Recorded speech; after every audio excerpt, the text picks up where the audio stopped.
तर्क प्रतिष्ठानादप्यन्यथा अनुमेयमिति चेत एवमपि अविमोक्ष प्रसंग। इसी का उत्तर चल रहा है एवमपि अविमोक्ष प्रसंग।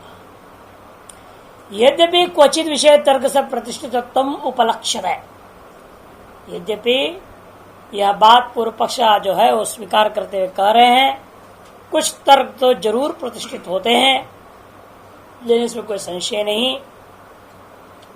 तो यह निर्णय लेना कौन सी विषय का तर्क प्रतिष्ठित होता है और किस विषय का नहीं होता है। इसे कहते यद्यपि आपके कहा हुआ बात हम मानते हैं कि क्वचित विषयों में जो किए जाने वाले तर्क हैं वे प्रतिष्ठित होते हैं, तथापि प्रकृते तावद विषय प्रसज्जत एव अप्रतिष्ठितत्व दोषात् अनिर्मोक्ष तर्कस्य। लेकिन फिर भी प्रकृते विषय, जो प्रकृति विषय क्या है, जगत का कारण ब्रह्म है, अभिनिमित्तोपान ब्रह्म जो कथन है, एतादृश विषय के मामले में अप्रतिष्ठित तत्व दोष की प्रसक्ति होगी ही। अप्रतिष्ठित तत्व दोषात् तर्कस्य अनिर्मोक्ष प्रसज्जत एव। तर्क की अनिर्मोक्ष में अप्रतिष्ठा बिल्कुल जो है निश्चित है। अप्रतिष्ठित तत्व दोष के कारण से तर्क के द्वारा इस विषय में किसी प्रकार का भी या मोक्ष का तात्पर्य वो मोक्ष नहीं लेना है, न पर पुरुषार्थ। मोक्ष है समाधान, अंतिम निर्णय वो हो नहीं सकता है। अनिर्मोक्ष अर्थात निर्णय नहीं किया, तर्क का कोई निर्णायक स्वरूप नहीं हो सकता। नहीं इदम अति गंभीरम भावयाथात्म्यम मुक्ति निबंधनम आगमम अंतरेण उत्प्रेक्षितों अपि शक्यम।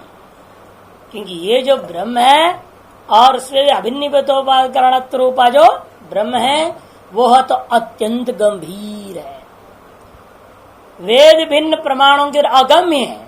अत्यंत गंभीर क्यों है? क्योंकि वेद भिन्न प्रमाणों से अगम्य है। भावयातात्म्यम, और मुक्ति का कारणभूता जगत के कारण ब्रह्म के अद्वितीयत्व का निश्चय। भाव का यथार्थ स्वरूप क्या है? ब्रह्म एक भाव पदार्थ है, उसकी आध्यात्म क्या है? अद्वैतत्व।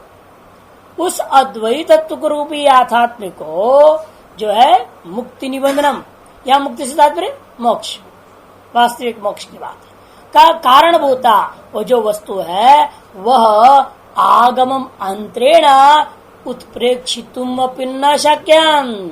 ऐसे तत्व की जो है श्रुति प्रमाण के बिना आप केवल कल्पना से सोच भी नहीं सकते। ऐसा भी चीज होता है और वह हमारा स्वरूप ही है, यह बात कोई सोच भी नहीं सकता। क्यों नहीं हम उत्प्रेक्षा कर सकते हैं? क्योंकि हम लोगों का सबसे भारी कमजोरी है, किसी भी चीज की कल्पना करने के पहले हमें उसका कहीं न कहीं और रूप देखा हुआ होता है। कोई चीज को कहीं आपने कुछ देखा है, अब उसके आधार पर बाकी कल्पना बढ़ाओगे आप, है कि नहीं? आपने कहीं एक मकान को देखा, वो ऐसा ऐसा ऐसे था, तो ठीक है, आप जाकर उसको थोड़ा फर्क करके वैसे वैसे वैसे बना देंगे। यही तो होता है। और नई डिजाइन किया है? उसने इधर से इधर चौकोर बनाया और आपने नहीं, हम जो चौकोर नहीं बनाएंगे, हम थोड़े एक और टेढ़ापन लाएंगे उसमें। ऐसे कलाकार निकला जयपुर में, और उसने ऐसे मकान बना दिया जिसमें 42 जो कोण है, 42 कोण, 42 कॉर्नर्स, हर चीज ट्रायंगल ट्रायंगल ट्रायंगल बनाते बनाते बनाते ऐसे बना दिया, बहुत सारा जगह तो बर्बाद है उसमें, कोई काम का है नहीं। वो जब त्रिकोण सा हो जाता है किस काम करा जाता है? कितने कमरे में कितने जूते रखोगे?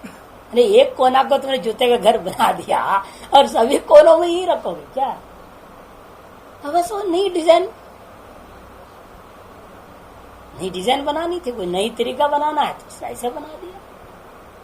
मैंने कहा वो इतनी ही वक्र उसके दिमाग में होगा, इसलिए उसको ये दिखाई दिया है। कितना वक्र है वो दिखा रहा है ना, पुराने जमाने के लोग बड़े सीधे होते थे, इसलिए सीधे सीधे बनाते थे। अब आजकल के जमाने में टेढ़े मेढ़े खोपड़ी ज्यादा हो गए, इसलिए टेढ़ा मेढ़ा ज्यादा बनाते हैं। ज्यादा वक्री अच्छा लगता है, जितना वक्र होगा उतना बढ़िया लगेगा। इसलिए इसमें कोई नया चीज कुछ भी नहीं। वास्तव में आपकी कल्पना पूर्व पर आधारित चलता है। जो भी अब उत्प्रेक्षा करेंगे पूर्व आधारित पर ही करेंगे, कोई नवीन उत्प्रेक्षा हो नहीं सकता है। तो इसीलिए कहते कि देखो कि रूपाद्यभावाध्य नायम अर्थ प्रत्यक्ष गोचर लिंगाद्यभावाच नानुमानादि नामिति च अवोचाम। यह बात हम पूर्व में कह चुके हैं। रूपादि का अभाव होने के कारण से यह प्रत्यक्ष ज्ञान का विषय नहीं है, इसे तदाधीन होकर के भी आप कल्पना नहीं कर सकते। कदे अनुमानाधीन होकर करूं, कदे वहां भी नहीं हो सकता कि लिंगाद्य भावाच, लिंगादि का अभाव होने के कारण से अनुमान आदि के आधार पर भी आप उत्प्रेक्षा नहीं कर सकते। अपिच सम्यक ज्ञानात् मोक्ष सर्वेशा मोक्षवादी नाम अभ्युगम, और सभी का एक ही रटंत है, सम्यक ज्ञान से मोक्ष होता है। सम्यक ज्ञान से मोक्ष होता का मतलब क्या? किसी वस्तु का सम्यक ज्ञान कैसे हो सकता है? किसी भी वस्तु का सम्यक ज्ञान का मूल कारण क्या है? वह वस्तु तीनों कालों में एक रूप वाला होना चाहिए। ये वस्तु ही परिवर्तनशील हो जाए, फिर वस्तु का जो पहले ज्ञान हुआ था और बाद में जो हो रहा है अंतर रहेगा कि नहीं रहेगा? जो अंतर जहां आ गया तो प्रतिपत्ति हो गई, वो सही है कि यह सही है, तो वहां उस वस्तु का समय ज्ञान हो नहीं सकता। इसलिए विकारी परिणामी आरंभी वस्तु जितने भी हैं, विकारवाद परिणामवाद आरंभवाद आदि से निष्पन्न जितना भी वस्तु होगा वह तो एक स्वरूप वाला हो नहीं सकता। अतः उनका ज्ञान भी आपका सम्यक नहीं हो सकता। और नैयायिक आदियों का आत्मा का भी ज्ञान सम्यक नहीं हो सकता। क्यों? आत्मा में ये गुण पैदा होते हैं।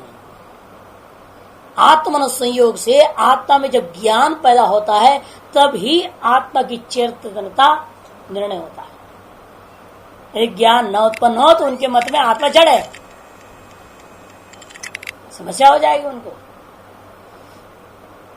इसलिए आत्मा जो जड़ है उसका समय ज्ञान कैसे होगा? और गुणों के अधीन आप उसका ज्ञान कर रहे हैं, और गुण एक स्वरूप वाले होते नहीं, बदलते रहते हैं आत्मा के 14 गुणों में से। तो ऐसी स्थिति में जो है उनके उन अन्यों के मत में आत्मा का ज्ञान भी सम्यक ज्ञान नहीं हो सकता। यदि भी भले ही सभी ने एक की रट रटा है, सभी का एक ही उद्घोषणा है, सम्यक ज्ञान से ही मोक्ष होता है। सम्यक ज्ञानादेव मोक्षति सर्वेशा मोक्षवादी नाम अभिमा।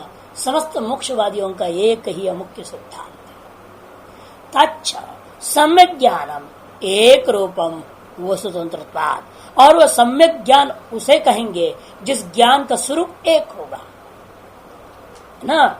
जिस ज्ञान का स्वरूप बदलते रहे वो सम्यक नहीं है, वो असम्यक ज्ञान हो जाएगा। सम्यक ज्ञान उसे कहा जाएगा जो एक रूप वाला होगा। एक रूप वाला कब हो पाएगा? जब वो वस्तु के अधीन होगा। और वस्तु के द्वारा जन्य जो ज्ञान एक रूप वाला तब हो सकता है जब वस्तु स्वयं एक रूप वाला होगा। तो एक रूपेण ही अवस्थितो यो अर्थ स परमार्थ। इसलिए वो वस्तु परमार्थ है जो सदा एक रूपेण अवस्थित है। कभी विकार को, परिणाम को, यार किसी भी प्रकार का अवस्थाकृत भेद हो, चाहे किसी औपाधिक हो अनिरुपाधिक हो, किसी प्रकार का उसके अंदर विकार नहीं होता। सोपाधि विकार भी आरोपित मात्र हो पाता है ना, वास्तविक तो है नहीं। इसे जिसकी कहते इसलिए एक रूपेण ही अवस्थितो यो अर्थ, एक रूपेण ही अवस्थित जो पदार्थ, वह पदार्थ ही स परमार्थ, वो परमार्थ वस्तु होगा। और ऐसे जो परमार्थ वस्तु है उसी का ज्ञान सम्यक ज्ञान होगा। इसे लोक दृष्टांत भी है। ये मत समझे कि लोक में ऐसा दृष्टांत नहीं है। जैसे अग्नि है, सदा उष्ण ही होता, कभी ठंडा अग्नि तो होता नहीं। जल सदा ठंडा ही होता है, कभी गर्म तो होता नहीं।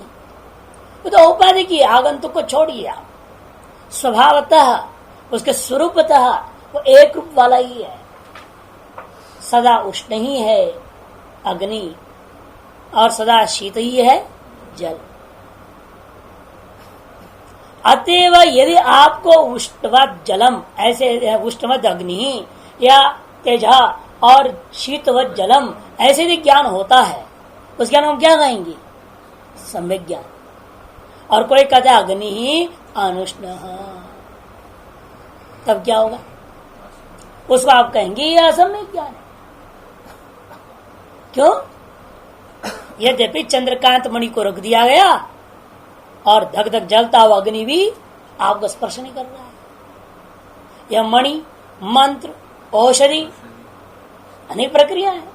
मंत्र को सिद्ध कर लिया और आग ही पर चल रहा है, आग उसे जला नहीं रहा है, उष्ण तो है नहीं, उसके लिए अग्नि ठंडा है। तो औषधियां भी है ऐसी जिसको आपने बांध लिया और चलते फिरो, ऐसी ऐसी औषधियां हैं।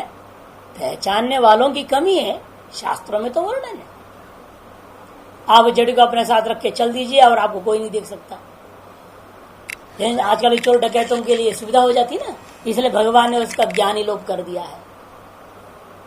बहुत सारी रिद्धि सिद्धियां सब लोप इसलिए अच्छा हुआ, नहीं तो बड़ा मुश्किल होता। हाँ, जीना मुश्किल हो जाता। इतने आदमी कामी हो चुका है और उसको सिद्धि मिल जाए अदृश्यता पूर्वक कहीं भ्रमण करने का, तो किसी भी लड़की के पीछे घूम जाएगा, तो बड़ा मुश्किल हो जाएगा। सड़क पर लड़कियां नहीं चल पाएंगी, घरों में अकेले सो नहीं पाएंगे, बड़ा दिक्कत हो जाएगा। इसलिए भगवान ने सारी सिद्धियों को लोप कर दिया, छुट्टी कर दी। कलयुग में कोई सिद्धि नहीं, एक ही सिद्धि चलती है, जो हम कई बार बता चुका हूं, झूठ बोलने की सिद्धि। और कोई सिद्धि कलयुग में नहीं चलने वाला, सब बेकार है। झूठ भी सही से बोलते नहीं, वो बहुत बढ़िया बोलते हैं, ऐसा बढ़िया बोलते हैं। थोड़ा वकीलों के साथ रहो, पता चल जाता है। वो एक्सपर्ट होते हैं, वो सिखा देंगे आपको और बढ़िया कैसे बनाया जाता है, साक्षी वाक्य सब बना देंगे। इतने बढ़िया वो लोग व्यवस्थित कर देते हैं और ऐसा बढ़िया पेश करते हैं, सुनने वाला दंग रह जाएगा। क्या ऐसा भी होता है क्या? इसलिए सभी के पास है। और बड़े बड़े महंत मंडलेश्वरों के साथ भी रहो तो पता लग जाएगा कितना बढ़िया झूठ बोलते हैं, कितना बढ़िया व्यवस्था करते हैं, पता चल जाता है। तो इसलिए कहते कि देखो वही वस्तु परमार्थ लोके, इसे स्वभाव क्या हो गया? वो चीज जिसका कोई परिवर्तन न हो। लोके तद विषय ज्ञान समय ज्ञान तुच्छते, क्योंकि लोक में भी ऐसे वस्तु विषय का ज्ञान को ही समय ज्ञान कहते ही है। यथा अग्निरुष्ण इति, जैसे अग्निरुष्ण इत्यादि दृष्टांत। अरे अग्नि की उष्णता कभी बाधित नहीं होता, हाँ अभिभूत हो जाता है, लेकिन बाधित नहीं होता। बाधित होना अलग चीज है, अभिभूत होना अलग चीज है। अभिभूत तो केवल तात्कालिक है, वापस अपने स्वभाव में हो जाएगा। और अगर बाधित हो गए तो फिर तो दोबारा ही नहीं सकता। वो तो ऐसा जो वस्तु को वो स्वभाव नहीं है, उसका परमार्थ स्वरूप नहीं, उसकी एक रूपता वो नहीं है।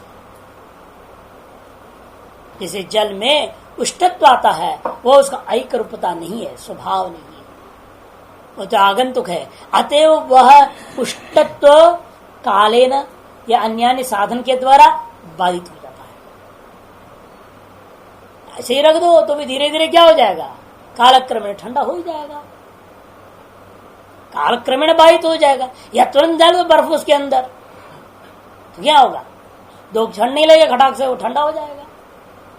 अनेकों प्रक्रियाएं ठंडा करने का, क्योंकि वो अपने स्वभाव ठंडा है, उसमें आएगा ही। आप प्रक्रिया भी मत अपना ऐसे ही छोड़ दो तो भी ठंडा हो जाएगा।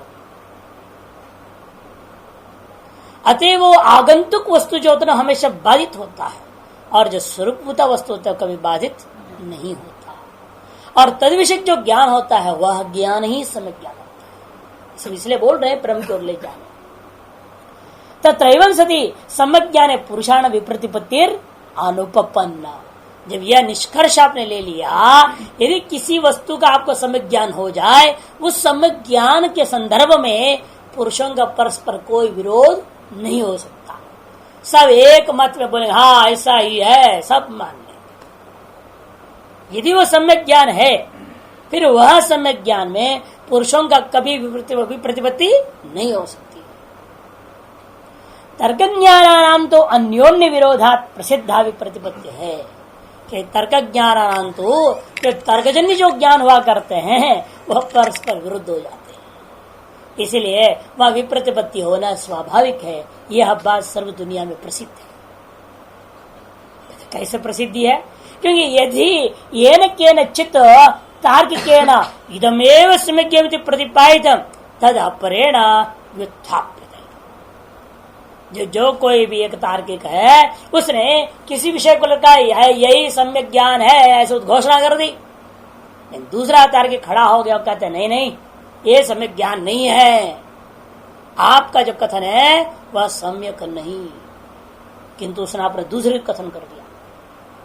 तेनापि च प्रतिष्ठापितम ततो अपरेण विस्थाप्यते इति प्रसिद्धम लोके। और उसके दूसरे के द्वारा स्थापित वस्तु को कोई तीसरा काट देता है। यह तर्क की परंपरा है। यही तर्क के बारे में दुनिया अच्छी तरह से जानती है। कथम एक रूप अनवस्थित विषय तर्क प्रभवम सम्यज्ञान भवेत्। बताओ इसे तुम ही अब तर्क के द्वारा प्रतिस्थापित वह विषय का ज्ञान जब एक रूप ज्ञान नहीं हो सकता है, एक रूप अनवस्थित विषय, एक रूपेण अवस्थित जो नहीं है, तादृश विषय को जब तर्क पैदा कर देता है, तर्क से उत्पन्न होता है, उस विषय का ज्ञान कैसे सम्यक हो सकता है बताओ। न च प्रधानवादी तर्क विदाम, और तब भी हम प्रधान को मान लेते, मान लीजिए सब तार्किक कहते, सब तार्किक मिल जाते हैं और एक उद्घोषणा कर देते। बड़े हम लोग चाहे कुछ भी तर्कों को लेकर आपस में खटपट करते रहेंगे, लेकिन हम सब की एक बात मानिए, क्या जो सांख्य ने प्रधानवाद का है वो हम सब मानेंगे। ऐसे क्या सभी तार्किक मिलकर के घोषणा करेंगे? फिर कैसे हम मानेंगे प्रधानवाद सत्य है? जब तुम्हारे ही तार्किक जो स्वपक्ष लोग, तुम्हारे अपने कोटि के तार्किक लोग वही मानने को तैयार नहीं, हम श्रौत पदार्थ वाले हम कैसे मान लेंगे? इसलिए कहते देखो नच प्रधानवादी तर्क विदाम उत्तम सर्व ही तार्किक परिगृहित हो। प्रधानवादी जो तार्किक है वही सकल तर्कवेत्ताओं में सर्वश्रेष्ठ है। ऐसा क्या अन्य तार्किकों ने कभी स्वीकार किया? तार्किक सर्वै तार्किक न परिगृह्यता ये न तदीयं मतम समज्ञान प्रतिपद्य, जिसके आधार पर मैं उस प्रधानवादी के मत को, ज्ञान को मैं सम्यक ज्ञान रूप में ग्रहण कर सकूं, ऐसा नहीं है। अतः हम भी न प्रतिपद्य में ही अनवय हो जाएगा। न च शक्यन्ते अतीत अनागत वर्तमान तार्किका एकस्मिन् देशे काले समाहर्तुम। और सबसे भारी दूसरी समस्या है, दुनिया भर के सारे तार्किकों को हम इकट्ठा कर ही नहीं सकते। अरे कोई न कोई और कुछ नहीं तो बीमार ही रहता है ना, क्या करें, वह ही नहीं पाएगा बूढ़ा कोई। अब आप जो निर्णय कर लगे फिर बूढ़े को खबर दो, कहेगा वो गलत निर्णय हो गया, अब क्या कर लेंगे? ये सब तो इकट्ठा हो नहीं सकते। वर्तमान कालीन तार्किक ही सभी के सभी तार्किकों को हम ला नहीं सकते, तो भूत और भविष्य तार्किकों को कैसे इकट्ठा करोगे आप? भूतकालीन तार्किक आज तक जितना हो गए हैं और भविष्य में होने वाले जितने भी तार्किक हैं, उन सब को एक मंच पर आप बिठा पाओगे? असंभव है। मेढकों को तौलना बड़ा आसान है, लेकिन इनको तौलना बड़ा कठिन, इनको इकट्ठा करना। ये तो अपना अनुभव सिद्ध बात है। एक आचार्य संगम करके हम लोग सोचा बनाने का, सारे संप्रदाय सब इकट्ठा हो जाओ, और भूमि के संग से बना दिया था कि भाई देखो वो फतवा जारी कर देते हैं और सारी दुनिया मान लेती है उनकी बात। दुनिया भर के मुसलमान सब मान लेते हैं। वो चर्च से उधर से कोई आदेश हो जाता है तो सारी दुनिया के क्रिश्चियन मान लेते लगभग। इन हिंदुओं को कौन किसके कहने पर कौन मानता है? गुरु का चेहरा नहीं मानता है, और दूसरे तो दूसरा क्या मानेगा है? ये दुर्दशा क्यों हो रखा है? गुरु की बात चेड़े मानने को तैयार नहीं है, भगत तो मानो दूर की बात, दुनिया क्या मानेगी? स्थिति क्यों है? इसको मिटाना चाहिए। सब एक मत होकर के बोलो, तब देखना कैसा होगा गलत। वैष्णव शैव सारे मत सब संप्रदाय इकट्ठे हो जाओ, जो तथाकथित हिंदू अपने आप को मानते हैं। बहुत कोशिश किया, उज्जैन को मेला 1992 की बात है, इकट्ठा नहीं कर पाया।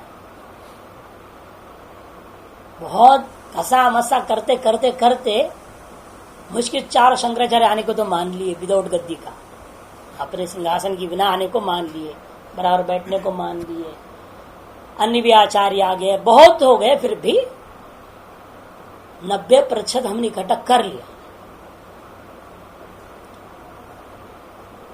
लेकिन हुआ क्या? वहां भी लड़ाई होगी, कौन अध्यक्ष बनेगा? हम बनेंगे। वो आचार्य क्यों? हम कोई कम है क्या? रामानुजाचार्य, हम रामानंद आचार्य कोई कम है क्या? रामानंद आचार्य 1 नहीं 12 है, मुश्किल तो ये। रामानुज तो 6 हैं। अब सबको इकट्ठा करने में मुसीबत हुई, मुश्किल से इकट्ठा कर भी लिया। अब बात आ गई, यहां फंस गई। उसकी भी समाधान निकाला हमने, करते करते अंत में स्थिति ऐसा हो गया, एक मुद्दा पर आके ऐसा फंसा मामला, वो बिल्कुल अमान्य हो गया। कोई भी सुझाव मान्य नहीं वहां। इस बात पे माया। अब इस संगम में पैसा जो होगा या सदस्य बनेंगे, महात्मा लोग बने, जो भी बनेगा, सीधे बनिया बुद्धि है ना उन लोगों की। इस्लाम कहते सब वैश्य है। सन्यास में भी वैश्य सन्यासी लोग ही महंत मंडलेश्वर ये सब आचार्य भाचार्य सब हो जाते हैं।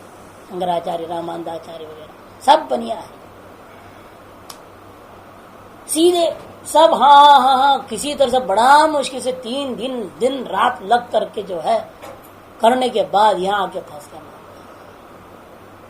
तो हम नहीं मान सकते, ये नहीं हो सकता, वो नहीं हो सकता, ऐसा नहीं होना चाहिए, वैसा नहीं होना चाहिए, दुनिया भर का। हमने कहा बांट में जा, छुट्टी। अब कलयुग में एक होना ही नहीं लगता इन लोगों को, ईश्वर की इच्छा नहीं, ये मानना पड़ेगा। अंत में सारा रद्दोबद्ध करके खत्म कर दे, भंडारा खाओ, छुट्टी दे। एक समष्टि भंडारा 3 दिन रखा था, भंडारा खाए चले गए, सब भूल गए, बात बन ही नहीं सका। ये दुर्दशा है। तो ऐक्य जब सकल तार्किक तीनों कालों को इकट्ठा कैसे करोगे आप? वर्तमान काल वालों को भी इकट्ठा नहीं कर सकते, तो तीनों कालों वालों को कहां से इकट्ठा करोगे? किस तरह से निर्णय लोगे? या अमुक तर्क के द्वारा, अमुक जो अदृष्ट पदार्थ का जो निर्णय दिया जा रहा है, यह निर्णय अंतिम निर्णय है, ये अंतिम है, ये तर्क प्रतिष्ठित हो गया, ऐसे कैसे फैसला दोगे आप? नहीं कहते भाष्यकार कि न च शक्यन्ते, किम न शक्यन्ते, अतीत नावद वर्तमान तार्किकाः एकस्मिन् देशे काले च समाहर्तुम्, एक देश में एक कालावच्छेदन सभी को समाहरण करना और उनके द्वारा एक निर्णय निकालना। ये तन मतिर एक रूप एकार्थ विषय सम्यक मतिरिति स्यात् तन न शक्यते कर्तुम्।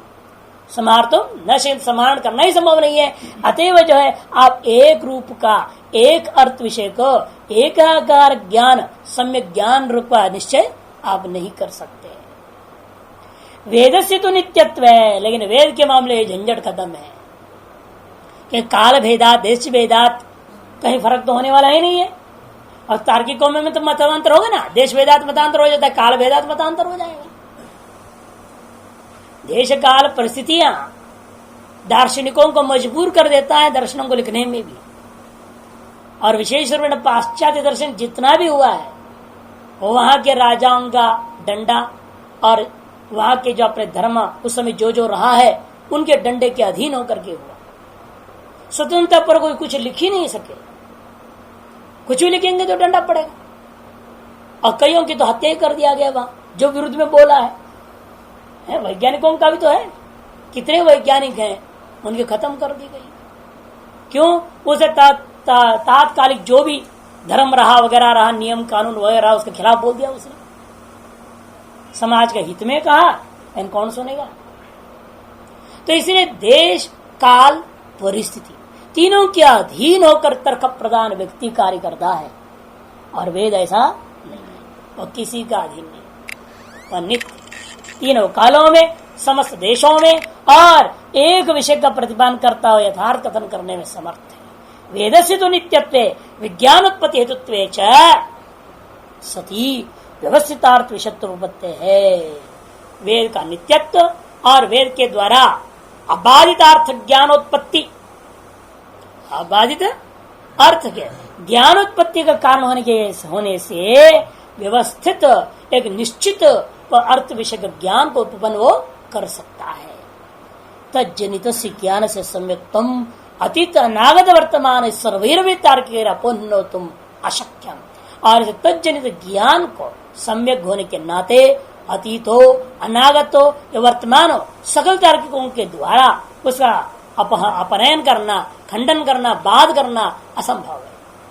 अतः सिद्धम अस्यैव उपनिषद ज्ञान से सम्यक ज्ञानत्वम् इति, इसे निष्कर्ष निकला ये जो उपनिषद जन्य ज्ञान है यह ज्ञान ही सम्यक ज्ञान है। अतो अन्यत्र सम्यक ज्ञान अनुपत्ति है, संसार अभिमोक्ष प्रसज्जित, और इससे भिन्न किसी अन्य दर्शन प्रमाणों के द्वारा सम्यक ज्ञान उत्पन्न ही नहीं हो सकता। ऐसी स्थिति में फिर भी आप अन्य तर्कादि का अधीन होकर चलोगे तो संसार से कभी मोक्ष ही नहीं हो पाएगा। अतः आगम वशेन आगमानुसारित तर्क वशेन च चेतनम ब्रह्म जगत कारण प्रकृतिश्चेति स्थितम। इसलिए यह बात निर्णय हम ले रहे हैं आगम के अधीन होकर के, आगम के अनुसारी तर्कों को भी स्वीकार करते हुए चेतन ब्रह्म ही जगत का अभिन्न निमित्तोपादान कारण है, ये निष्कर्ष हो गया। इस प्रकार से यह अधिकरण पूरा हो गया। साथ साथ अब जिस अधिकरण में जो निर्णय दिया गया यही निर्णय को अन्य समस्त तार्किकों में घटाना है। तो यहाँ तो प्रधानवादी को मुख्य रूप में लिया है ना सांख्य का, इसी न्याय को अन्य तार्किकों में लगाने के लिए आतिदेशिक संगति से, अतिदेश संगति के द्वारा अगला अधिकरण आरंभ होता है। शिष्ट अपरिग्रहाधिकरणम, शिष्ट अपरिग्रहाधिकरणम।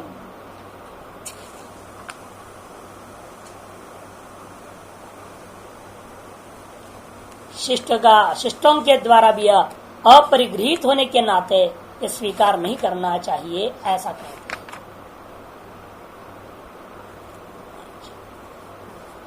इसका अधिकरण सार देख लीजिए। अधिकरण सार कहते हैं शिष्ट अपरिग्रहाधिकरणम बाधो अस्ति परमाणवादी मतैर्नो वा यतः पटः न्यून तंतु विरारब्धो दृष्टो तो बाध्यते मतैहि शिष्टेष्टाप्य स्मृति त्यक्ता शिष्ट त्यक्ता मतम किमु ना तो बाधो विवर्ते न्यूनत्व नियमो नहीं। कहते बाधो अस्ति परमाणवादी मतैहि नोवा, आपके श्रुति जो अद्वैत को कथन करने वाली श्रुतियां हैं इनको परमाणुवादी को कथन करने वाले मतों के माध्यम से हम बाधित कर सकते हैं कि नहीं कर सकते हैं। नोवा, पूर्व पक्षी कहते हैं बाधित कर देना चाहिए, श्रुति को बाध दो, श्रुति का अर्थ को बदल दो। जो परमाणुवादी मतों के द्वारा श्रुति का जो अभिनिमित्तोपादान कारणता का खंडन करना चाहिए। क्यों? यतः पठ न्यून तंतु विरारब्ध, जब पट को देखा जाता है थोड़े धागों से बना पट, छोटा बड़े ज्यादा धागों से बना जो बड़ा है, आरब्ध है, दिख रहा है स्पष्ट ही, अवयवों से अवयवी आरब्ध होता हुआ दिखाई दे रहा है। अतः निरवय ब्रह्म से सावयव जगत की उत्पत्ति नहीं मानी जा सकती है। अतः जगत का उपादान कारण ब्रह्म नहीं हो सकता। आरब्ध दृष्ट अतो बाध्यते मत ही, अतः परमाणुवादी मतों के द्वारा श्रुत्यर्थ का बाध करना चाहिए। तब सिद्धांति कहते नहीं, कहते कि देखो शिष्टेष्टाप्य स्मृति त्यक्ता, शिष्टों के द्वारा इष्ट स्मृतियां भी हम त्यागने को तैयार होते हैं जो श्रुति विरुद्ध है, और जो शिष्टों से गृहीत ही नहीं है उसको तो कहां मानेंगे हम। शिष्टेष्टा का मतलब क्या? शिष्ट कौन है? देवलादि स्मृतिकार, शिष्ट पुरुष देवलादि महर्षि, उन्होंने अपने स्मृतियों में क्वचित प्रधान कारणवाद को स्वीकार किए थे और उसको हमने त्याग दी। शिष्टों, क्वचित शिष्टों के द्वारा इष्ट प्रधान कारणवाद को जब हम त्याग दिए हैं, अब तो ये प्रमाणवाद आदि जो किसी भी शिष्ट के द्वारा गृहीत ही नहीं है, उसको तो त्यागने में हमें क्या संकोच है? क्योंकि उसने यही कहा तो वहां प्रधानवादी, भाई आपके श्रुति अनुकूल स्मृतिकारों ने भी स्वीकार किया, देव स्मृति आदि में आया हुआ है प्रधान कारणवाद, तब कहते चाहे देव स्मृति को उतने अंश को हम त्याग देंगे। तो श्रुति विरुद्ध अंश कुछ भी हो, कोई भी बोल रहा हो, कहीं भी किसी भी ग्रंथ में होगा, उसको त्यागने में हमें कोई संकोच नहीं है। जब यह हमारा दृढ़ निश्चय है तो फिर कहना ही क्या, जो शिष्टों के द्वारा अगृहित मत है उनको तो हम अनायास ही त्याग देंगे। वही कहते हैं कि शिष्टिष्टा स्मृति त्यक्ता, शिष्ट देवलादि के द्वारा इष्ट प्रधान कारण आदिवादी रूपा जो स्मृति सांख्य स्मृति भी हमारे द्वारा त्याग कर दिया पूर्वाधिकरण में, अतएव शिष्ट त्यक्तम मतम किमु कैमितिक न्याय। अरे उसको कहना ही क्या, जो शिष्टों के द्वारा परित्यक्त पहले से ही है उसको तो हम तो त्यागेंगे ही, उसको कहने की अलग से कोई जरूरत नहीं। ना तो बाधो विवर्ते तो न्यूनत्व नियमों नहीं, न अतः न बाधा। इसलिए तार्किक समझ, न्यायिक समझ जो प्रमाण कारणवाद आदि को लेकर के श्रौत का अभिन्निमित्तोपान कारणवाद विवर्तवाद का खंडन नहीं कर सकते, और विवर्तवाद में तो न्यून अधिक का प्रश्न ही समाप्त हो जाता है। ये भाषित मात्र तो हो रहा है ना, उत्पन्न ही नहीं है। जो उत्पन्न ही नहीं है जो वस्तु, वो थोड़े से उत्पन्न हुआ, ज्यादा से उत्पन्न हुआ, क्या बोलोगे? भाषित मात्र ना, आपको जो है इस ब्रह्म में पट भाषित हुआ, पहले तंतु रूपेण भाषित हुआ ब्रह्म, और वही तंतु रूपेण भाषित ब्रह्म जो तंतुपादिक ब्रह्म है, पटोपादिक ब्रह्म हो गया। हमारे यहाँ तो ब्रह्म ही भाषित हो रहा है ना विवर्तवाद में।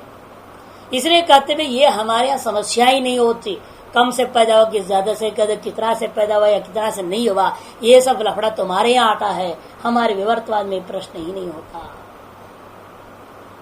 विवर्ते तो न्यूनत्व नियमों नहीं, न्यूनत्व का कोई नियम ही नहीं लग सकता, क्योंकि ये तो विचार नहीं किया जाएगा ना रज्जु के कितने अवयवों से अमुक सांप पैदा हो गया है, ये तो कोई सोचेगा नहीं कभी, और सोच ही नहीं सकता। क्यों सोचेगा? क्योंकि कुछ देर बाद जब उसे पता है सर्प बाधित हो ही गया है, अभी क्यों विचार करने लगेगा? क्या ये जो सर्प अभी तक मेरे को दिखाई दे रहा था, कौन सा अधिष्ठान में?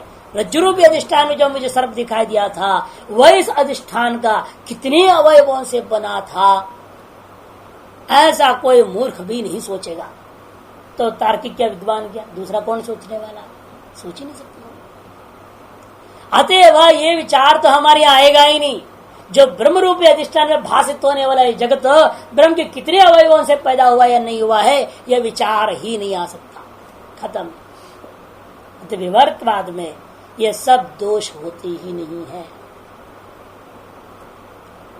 इस प्रकार से अधिकरण सार ने समझाया। और अब चलिए सूत्र में, एतेन शिष्ट अपरिग्रहापि व्याख्याता यदा शिष्ट परिगृहीतम एवं खंडितम परित्यक्तम शिष्ट अपरिगृहीतम तो अवश्यमेव परित्यक्तव्यम।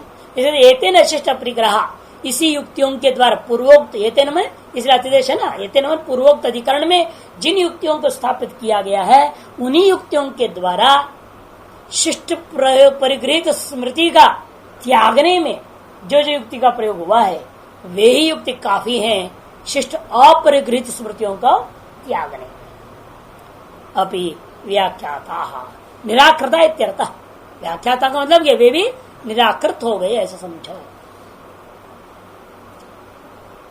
वेदांतवाद के संबंध किए प्रधानवाद है, आपका परमाणुवाद है, इत्यादि वादों को समझना है तो थोड़ा कार्य कारणवाद को समझना पड़ता है पहले, क्योंकि अगला अधिकरण तो बहुत भयंकर अधिकरण आ रहा है, जो कि किसी को आज तक पचा नहीं है, बड़ा मुश्किल से पचता है ना।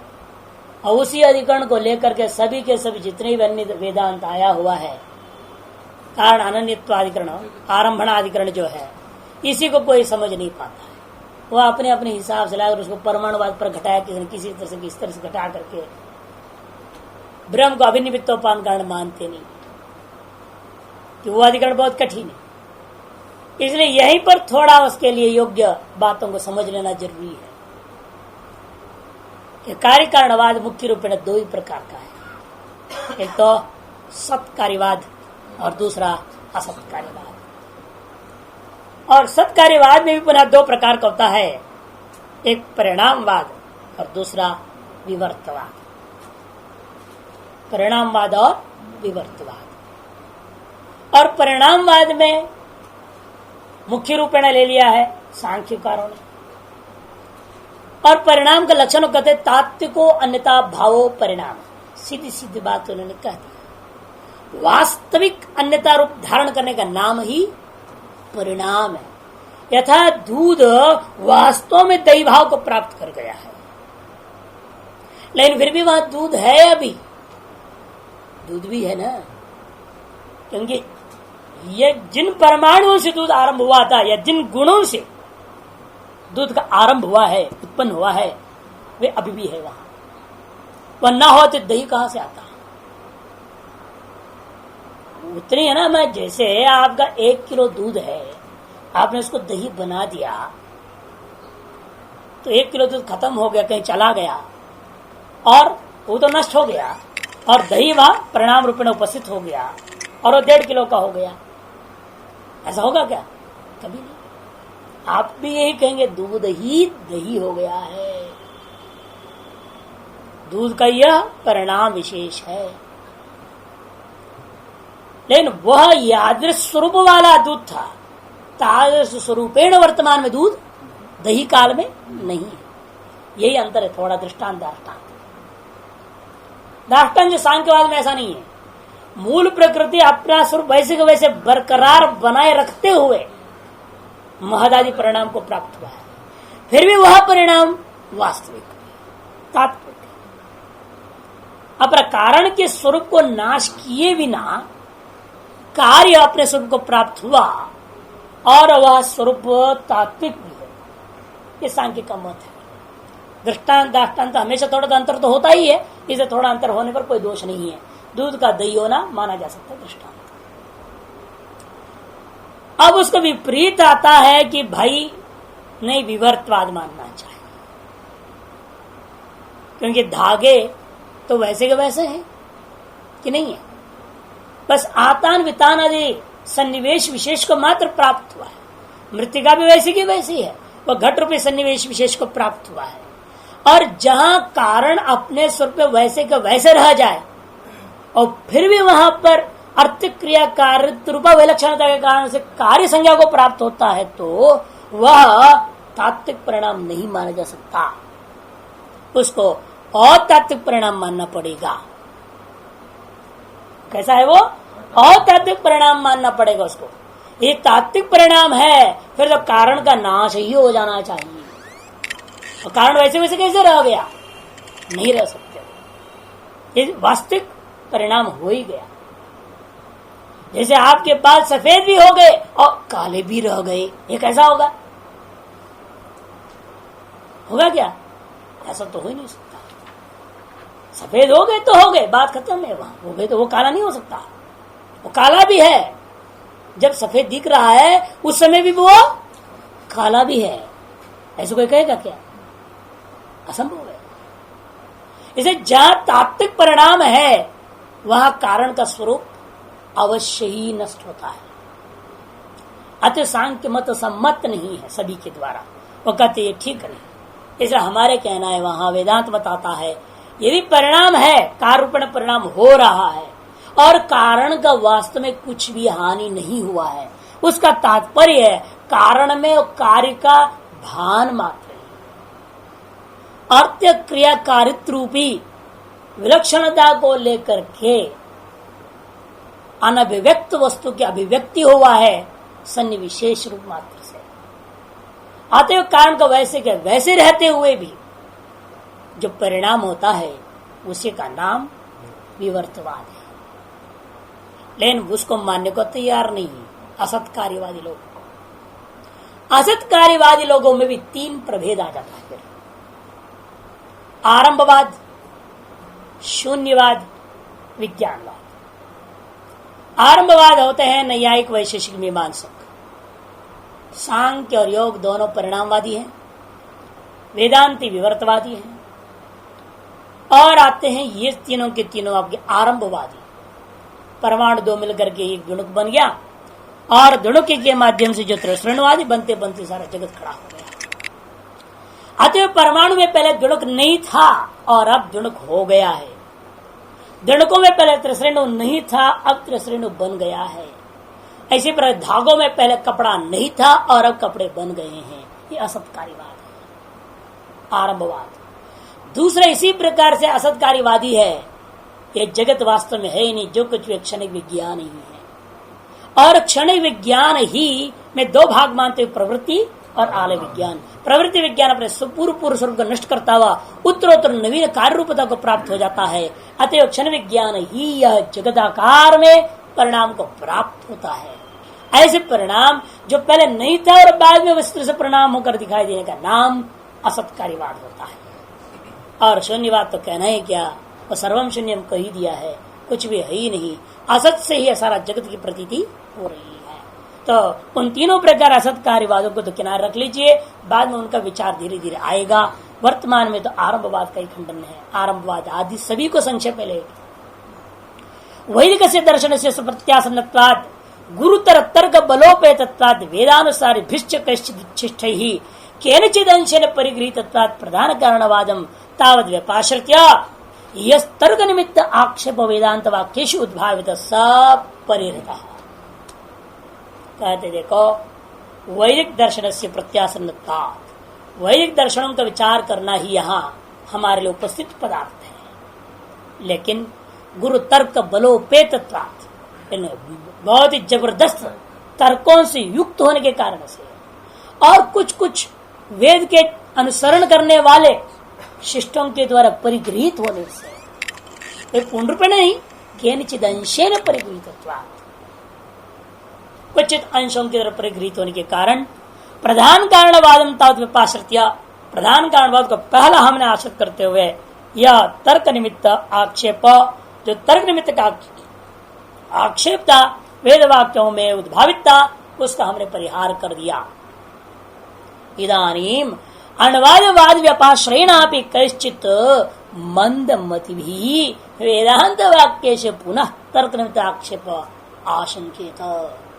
लेकिन आप कुछ मंदमति वाले लोग हैं, उनका कहना है इदानीम अण्वादिवाद व्यपाश्रयेण, परमाणुवादी वादों को आश्रित करते हुए वेदांत वाक्यार्थ में वे तर्क निमित्त पुनः आक्षेप करना चाहते हैं।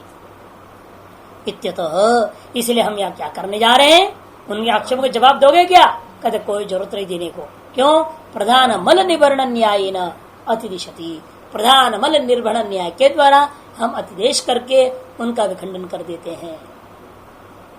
सूत्रार्थ में जा रहे हैं, परिगृह्यन्ते परिग्रहा, विग्रह वाक्य कर दिया, परिग्रह परिगृह्यन्ते परिग्रहा, न परिग्रह अपरिग्रहा, शिष्टानम अपरिग्रह शिष्ट परिग्रह, शिष्टों के द्वारा अपरिग्रह करने का नाम शिष्ट परिग्रह। एतेन प्रकृतेन प्रधान कारणवाद निराकरण कारणेन शिष्टेर मनु व्यास प्रवृत्ति में भी केनचिदंशेन अपरिगृहीता।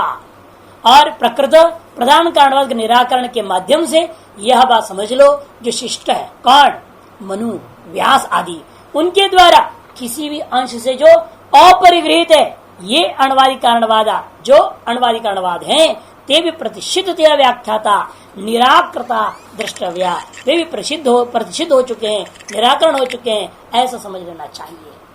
तुल्यत्वात् निराकरण कारणस्य, कि निराकरण के जो हेतु हैं वो समान है सभी में। क्या है? तर्क से प्रतिष्ठितता, तर्क का प्रतिष्ठान नहीं हो सकता। और यदि इन तर्कों की बात करते हो तो भी तर्क से अविमोक्ष प्रसंगात, इन्हीं दो हेतुओं से सारे दर्शन अपने आप समाप्त हो जाते हैं। तुल्य मात्रापि परम गंभीर से जगत कारण से तर्क अनवगाह्यत्वम, क्योंकि अत्रापि यहाँ पर भी हम यही शंका के जवाब में हम यही कहना चाहेंगे, परम गंभीर जगत कारण का तर्कों के द्वारा आप अवगाहन नहीं कर सकते, निश्चय नहीं कर सकते। क्यों? तर्क से अपरिष्ठितत्वम, अन्यथा अनुमान अपनी और यदि अनुमान आदि के माध्यम से अन्य प्रकार से भी तुम ग्रहण करना चाहोगे तो अभिमोक्ष आगम विरोधश्च ये सब हेतु है। इत्येवं जातिगम निराकरण कारणम, ये सब जो है निराकरण के अनेक हेतु पूर्व में प्रस्तुत कर चुके हैं।